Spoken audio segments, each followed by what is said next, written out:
याची जाणीव ठेवून आम्ही थोडक्यात हा कार्यक्रम उरकणार आहे. कोण आले आपल्या शाळेमध्ये आज? घुगे सर. आता घुगे सरांना आपण खरंच दुःखी अंतकरणाने आपण आपल्या शाळेमधून निरोप देत आहोत. खरं तर असं मनातून वाटत होतं की त्यांची बदली होऊच नये. आपल्या शाळेत अनेक शिक्षक यावेत, पण सरांची बदली होऊ नये असं जसं तुम्हाला वाटत होतं तसं मला सुद्धा वाटत होतं आणि आपल्या सर्व शिक्षकांना सुद्धा वाटत होतं. पण शासनाचे निर्णय आणि ध्येय धोरण याच्या पलीकडे जे कर्मचारी असतात त्यांना काहीही करता येत नाही.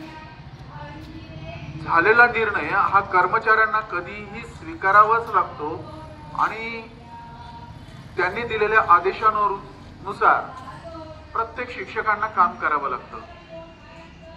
असो, ठीक आहे. त्याच्यात बरं असं आहे की सरांची बदली ही आपल्या जवळच राजेवाडीला झालेली आहे. त्याच्यामुळे येता जाता आपल्या सानिध्यात आहे, जवळच आहे, म्हणून असं काही जास्त हे वाटत नाही. पण आपल्या शाळेतून ते गेले याचं दुःख मात्र खूप मोठं आहे. आमची भेट होईल, सतत भेट होईल, चालू राहील, आमचे संबंधही तसेच राहतील, सर्व शिक्षक वगैरे त्यांचं तसंच राहील, त्याला काही फरक पडणार नाही. परंतु तुम्हाला जो त्यांचा लाभ मिळत होता, त्यांच्या अध्यापनातून तुम्हाला जे कौशल्य प्राप्त होत होती, तुम्हाला जे ज्ञान मिळत होतं, त्यांचा सहवास लाभत होता, त्या सहवासातून तुमचं जे मूल्यवर्धनाचं काम होत होतं आणि जो ते आनंद तुम्हाला देत होते, त्या आनंदाला मात्र तुम्ही पारखे झालेले आहात. सर नेहमी उत्साहानं आपला 15 ऑगस्ट असो, 26 जानेवारी असो किंवा कोणताही राष्ट्रीय कार्यक्रम असो, खेळ असो, काहीही असो, त्याच्यामध्ये उत्साहानं हिरिरीनं भाग घेत, मग दफडं वाजवण्यापासून तर लेझिम खेळण्यापर्यंत सगळ्यांमध्ये त्यांचा उत्साह तुम्ही बघितलेला आहे.